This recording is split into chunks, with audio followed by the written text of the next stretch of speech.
Ce mardi 25 octobre, de 11h09 pour le tout début à 12h59 pour la toute fin, nous aurons droit à une nouvelle éclipse solaire partielle.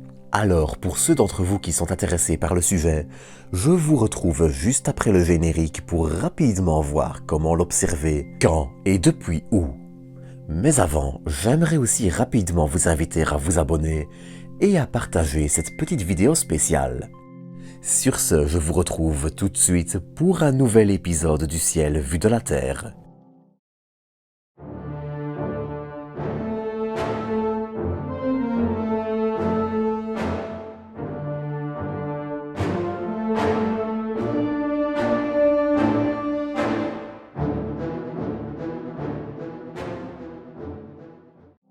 Pour commencer cet épisode, je vous propose de commencer par le commencement. L'éclipse débutera en effet vers 11h09 si vous êtes près de Lille et vers 11h23 si vous êtes situé près de Toulouse, où elle se terminera vers 13h01 contre 12h59 dans le nord.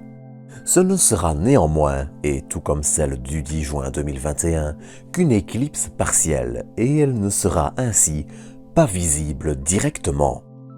S'il y a des méthodes pour l'observer sans filtre, j'en reparlerai après, l'idéal reste néanmoins l'emploi d'une paire de lunettes dédiées aux éclipses, d'une paire de jumelles ou d'un télescope, les jumelles ou télescopes devant bien sûr être équipés de filtres solaires. Alors je tiens à le préciser, car même si c'est du bon sens, il est toujours bon de le dire, n'essayez jamais, sous aucun prétexte, de regarder le soleil avec des jumelles, télescopes ou tout autre objet grossissant. Vous y gagnerez au mieux la carbonisation de vos yeux.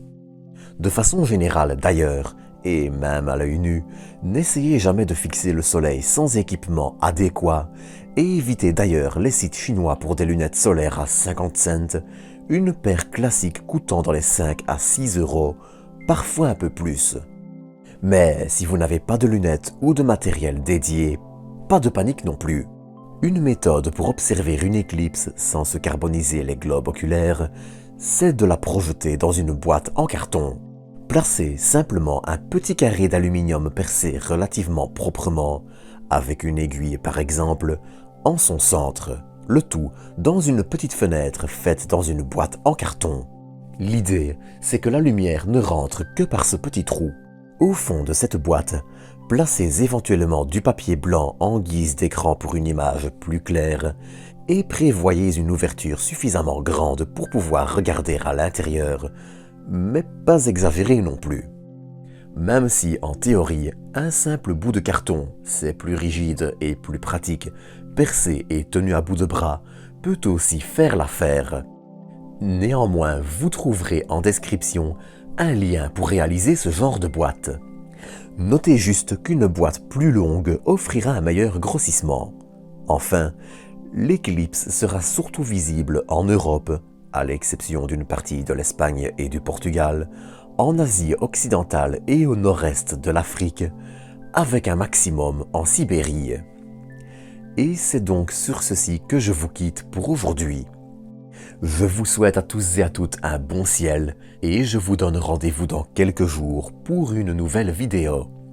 D'ici là, prenez soin de vous, prenez soin des autres et à très bientôt pour de nouvelles doses d'espace.